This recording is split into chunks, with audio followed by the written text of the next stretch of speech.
So I've had the question from a lot of people about how to keep their layer styles in the layer styles palette when they reopen Photoshop. Because for a lot of people, Photoshop will reset the layer styles palette every time you open Photoshop, which can be kind of annoying if you have a whole lot of styles installed. So I'm just going to show you an easy way to keep those handy. So what you're going to want to do is you're going to go to where you downloaded the styles, select all, and Command C or Control C if you're on a PC.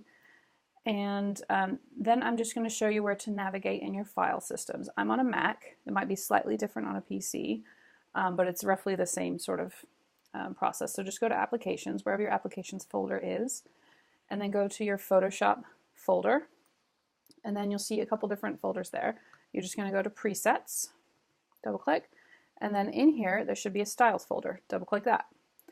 And you'll see there's already some styles in here, and those are the default ones. Oh yeah, and I'm just going to show you, before I do this, I'm going to show you in Photoshop how to get to your styles window. So go to Window, Styles. Okay, so these are the default ones.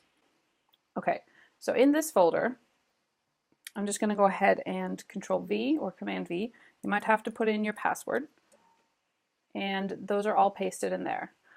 Okay, so when you have put all of your layer styles into this folder, nothing's going to happen if you have Photoshop open. So you're going to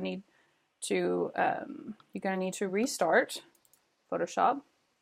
Oops, that's just a project I'm working on at the moment. I'm going to restart it and wait for it to come up.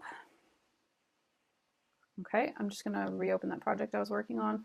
Okay, so in the layer styles now, you click this menu and it looks different than it did before. The ones that I have just added to that folder are now showing up in here.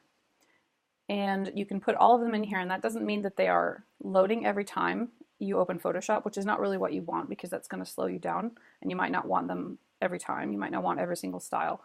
But then you can easily go in here and you can choose the ones that you want, and you can append them, which means you'll just add them to what's already there, or you can just completely replace. I'm just going to choose append, and there are all the styles right there. So that's a really easy way to organize them. I would recommend putting all of your downloaded layer styles into this folder so you can very easily get to them whenever you need to.